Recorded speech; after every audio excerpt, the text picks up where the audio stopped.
Salut, c'est Trado, content de vous retrouver pour la mise à jour des zones d'accumulation rationnelle pour l'or et pour l'argent. On va commencer comme d'habitude par le fondamental, par quelques articles que j'ai trouvés pour vous. Le premier article, il est très intéressant parce que on s'en doute pas, et moi le premier, Dubaï est la troisième plaque tournante de l'or maintenant, hein. Numéro un au Moyen-Orient naturellement. Et sa place est appelée à devenir de plus en plus importante, notamment à cause, encore une fois, d'une forme de, on va dire, de neutralité. C'est pas une zone qui est à risque. Elle est 20 à 25%, je ne me rappelle plus, oui, à peu près 20 à 25% de leur transit par là déjà. Bref, le poids des Dubaïotes, hein, dans le négoce de l'or et dans la vie de l'or au quotidien risque d'être de plus en plus importante. Autant le savoir et autant comprendre comment cela, oui, entre 20 et 30% de tout l'or échangé dans le monde. Bref, je l'ignorais, peut-être pas vous, mais en tout cas, il est très intéressant de voir pourquoi Dubaï pourrait devenir de fait, hein, la plaque tournante des BRICS aussi, hein, pour l'or. Je vous laisse découvrir cet article. Le deuxième article que j'ai trouvé pour vous, alors c'est pas un article pour le coup, c'est moi qui ai mis un graphe qui pourrait vous intéresser. J'ai comparé la performance de l'or et du SP500. Alors si vous ne vous intéressez qu'à l'or et pas du tout à la bourse, vous allez avoir peut-être un peu de mal à comprendre au début, mais c'est très simple. Il faut savoir que le SP500, c'est les 500 plus grandes entreprises américaines. C'est la bourse au plus pur des sens du terme. C'est-à-dire que lorsqu'on veut acheter ou lorsqu'on veut juger de la performance de la bourse, on regarde le SP500. C'est ultra dynamique et qui veut investir en bourse, même si l'Européen a tendance à avoir le SP500 d'une manière ou d'une autre dans son portefeuille pour le long terme. Et donc, à partir de là, j'ai comparé la performance de l'or et le SP500. Mais c'est forcément dépendant du point de départ. Si vous regardez ce qui se passe depuis 70 ans, et bien forcément le SP500 va surperformer l'or. Si vous regardez ce qui se passe depuis quelques années, ça va forcément être l'or qui va surperformer. Alors moi j'ai décidé de prendre depuis 2000. Pourquoi à partir de 2000? Parce que 2000 c'est une succession de plusieurs cycles haussiers et baissiers. C'est-à-dire que sur la période qui va de 2000 à de nos jours. L'or a pu perdre énormément de terrain, les indices aussi, etc. Donc on voit la crise de la bulle Internet. On voit plusieurs choses. On voit que lorsque le SP500 en bleu a tendance à descendre, l'or a tendance à monter, ce qui va venir lisser les performances du portefeuille global. On le voit également ici, vous voyez, lorsque en 2008, les marchés américains se sont affaissés, ont perdu énormément de terrain, 40-50%. Eh bien, on voit que lorsqu'ils sont revenus entre guillemets à l'équilibre, à zéro, c'est-à-dire ici, eh bien, pendant le même laps de temps, l'or a monté, ce qui permettait globalement, bon ça dépend de la pondération, mais globalement, pendant que l'or descend montait, le SP500 baissait, ça permettait de couvrir le portefeuille. C'est exactement ce qui s'est passé aussi pendant la période Covid. Vous voyez ici, pendant les années 2020, le cours du SP500 a baissé très fortement, 40% également, et vous voyez que sur le même laps de temps, l'or est monté.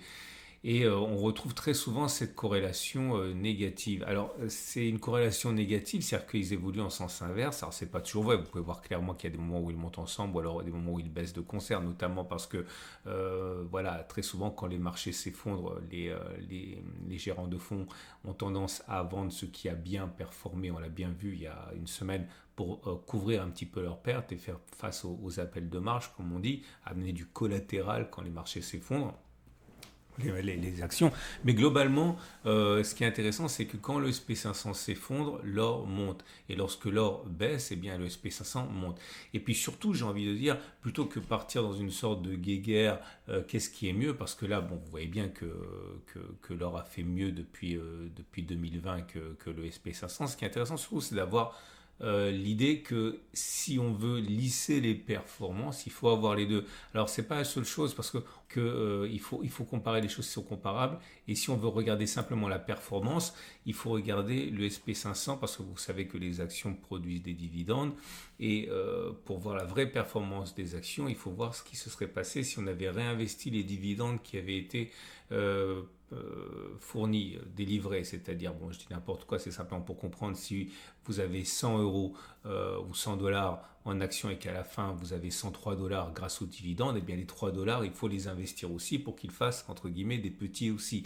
Et donc à partir de là, la comparaison 730% pour l'or contre 307% pour l'or, pour le SP 500 n'est pas valable. Sauf que si on le fait, eh bien, c'est-à-dire si on intègre, voilà, c'est ça que je voulais vous montrer, j'ai oublié de le faire, vous voyez, là je vous montre comment le SP500 entre le moment où il revient à zéro et le moment où il a perdu du terrain ici, dans le même laps de temps, hein, l'or est monté permettant au portefeuille globalement sur la même période de progresser puisqu'un est revenu à zéro et l'autre a fortement progressé. C'est pas ça que je veux montrer, c'est que voilà, si on regarde ça, alors c'est pas un graphe mais c'est la même chose, on voit que si on tient compte du SP500 avec les dividendes réinvestis, on en est à 7,64% par an, 503% en gros de progression depuis les années, depuis 2000, 503%.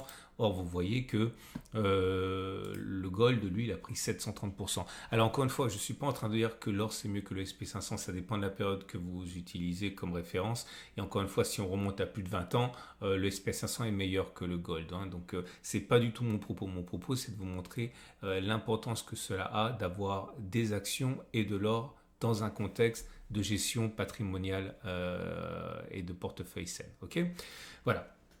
C'est ce que je voulais. Alors, les graphes sont intéressants. Vous allez pouvoir les retrouver sur mon site. Alors, je vous en parle tout de suite. Je ne suis pas encore mis, mais je vais le mettre. Si vous allez sur mon site, vous allez retrouver le même article. Et si vous êtes dans le même article, vous allez retrouver les graphes dont je viens de vous parler pour que vous puissiez observer ça. Et puisque j'y suis, là, vous avez une bannière. Si vous cliquez là-dessus, vous avez directement accès à mon sponsor au coffre. Et si vous arrivez ici, eh bien, vous allez pouvoir directement acheter de l'or avec une prime qui est réduite et vous avez également la possibilité de poser des questions particulières. Vous serez particulièrement rapidement pris en charge puisque vous venez de la part de ma bannière, donc on sait que vous êtes on va dire véritablement intéressé. Hein.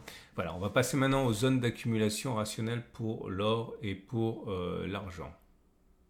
Et c'est parti pour les zones d'accumulation rationnelle. L'or libellé en euros n'est pas en zone d'accumulation rationnelle. On l'a été à 21,02, 21,24. Maintenant, c'est terminé. Il faut prendre notre mal en patience. Lorsqu'on aura inscrit un plus haut comme pour le dollar, on pourra éventuellement le changer. Pour l'instant, la tendance de long terme est haussière, la tendance de fond est haussière puisqu'on est au-dessus de la M200 qui monte et au-dessus de la M50 qui monte. Les bougies Aiki Nashi, vous avez un tutoriel en dessous de la vidéo, montre que c'est plutôt haussier, parce que c'est vert. Alors maintenant, c'est pas extrêmement haussier, parce que pour que ça le soit, il faudrait une grande bougie verte sans mèche basse. C'est pas le cas, c'est une petite bougie verte avec une petite mèche basse. Hein. Ça n'a rien à voir, par exemple, avec, je vous montre un exemple, voilà, là, vous voyez des grandes bougies vertes sans mèche basse, ça c'est très haussier. Pour l'or libellé en dollars, c'est beaucoup mieux. Car c'est notamment à cause de la baisse du dollar qu'on assiste à ce à quoi on assiste actuellement, à savoir une montée de l'or. Vous avez une tendance qui est fortement haussière, au-dessus de la M200 qui monte, au-dessus de la M50 qui monte, la nouvelle zone d'accumulation rationnelle. On a encore inscrit un plus haut historique aujourd'hui, regardez. On est là, donc on est sur un plus haut historique. À noter que la prochaine zone d'accumulation rationnelle, je l'ai dit, à 24,0, 23,50. Là, je vous montre la différence avec les bougies Aiki Nashi. Vous voyez, c'est grand, c'est vert, il n'y a pas de mèche basse, donc il y a beaucoup plus de chance pour que l'on monte plutôt que l'on ait fait les plus hauts. Hein. Donc c'est très haussier pour l'or libellé en dollars, mais on n'est pas en zone d'accumulation rationnelle, je le dis pour la troisième fois. L'argent libellé en euros rebondit encore plus fortement, j'ai envie de dire, depuis les plus bas qui ont été inscrits au début du mois, on a pris déjà 12%. La tendance de long terme est haussière, la tendance de fond est toujours baissière parce qu'on est en dessous de la M50 qui descend, mais on a rebondi dessus, enfin on est en train de le tester. On n'est plus en zone d'accumulation rationnelle, on l'a été, c'était 25,6, 24,2. Et pour l'argent libellé en dollars, situation équivalente avec un très fort rebond depuis le plus bas du début du mois, depuis le 6 août. On a pris jusqu'à 14%, c'était aujourd'hui, ok. Et la bonne nouvelle, c'est qu'on est au-dessus de la M50 qui est plate et au-dessus de la M200 qui monte. Autrement dit, la tendance de long terme est haussière et la tendance de fond est neutre, puisqu'on est au-dessus, je le répète, de la M50 qui est plate. Voilà.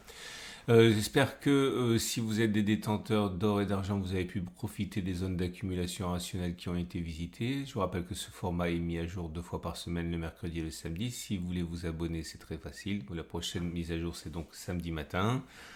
Vous avez la possibilité, si vous le désirez, de liker cette vidéo, ça me fait plaisir. Et puis ça donne de la visibilité à l'achat d'or et d'argent. Et plus une vidéo est likée, plus elle est proposée et plus l'or et l'argent, croyez-le ou pas, deviennent populaires car ça reste un marché extrêmement limité aux connaisseurs. Donc n'hésitez pas à liker cette vidéo à samedi pour la mise à jour. Je vous rappelle qu'on retrouve tous les articles que j'ai mentionnés, les graphes que j'ai mentionnés au début de vidéo. En dessous de cette vidéo, il y a un lien pour aller sur mon site